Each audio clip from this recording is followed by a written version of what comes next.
You know, Bill Maher seems to struggle a lot with telling the difference between religious skepticism on the one hand and anti-Muslim bigotry on the other. And if you watched his HBO show over the weekend, you probably came across this gem. Not only does the Muslim world have something in common with ISIS, it has too much in common with ISIS. There's so much talk. You can applaud, sure. 91% of Egyptian women have had their clitorises forcibly removed. 98% of Somalian women have. Ayaan Hirsi Ali grew up in Somalia and is one of them.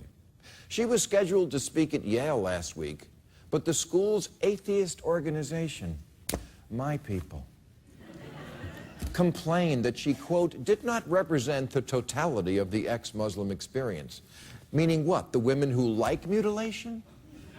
You're atheists. You should be attacking religion, not siding with the people who hold women down and violate them, which apparently you will defend in the name of multiculturalism. Here, Bill Maher is exhibiting a breathtaking level of ignorance about two issues. Let's look at the first of those. This may come as a surprise to you, Bill, but FGM actually has nothing to do with Islam.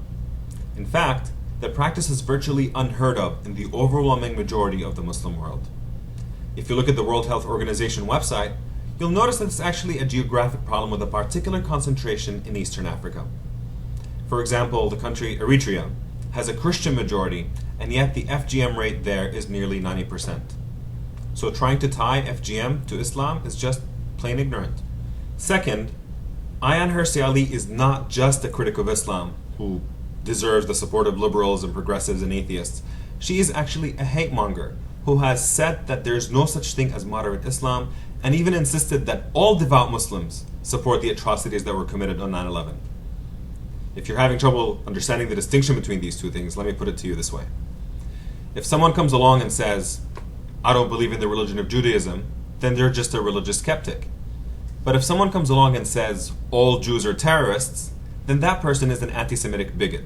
And there's a big distinction between these two things that should be obvious to anyone. So it is utterly absurd to suggest that religious skeptics are somehow under a moral obligation to come to the defense of a bigot just because that bigot happens to also be a skeptic on religion who has undergone bad experiences. And frankly, it is far worse and more distasteful to suggest that anyone who distances themselves from a bigot is somehow siding with those who hold women down and violate them. I mean, come on, Bill. Even you are smarter than that. You know, the Muslim world is massive and incredibly diverse, and could not possibly be reduced into a single cohesive unit. From Eastern Europe to the Horn of Africa, from Lebanon to Indonesia, you're talking about fundamentally different societies and cultures, and some are more progressive than others. And I think it's pretty obvious to anyone that there are problems in parts of the Muslim world with women's equality and with a lot of other issues.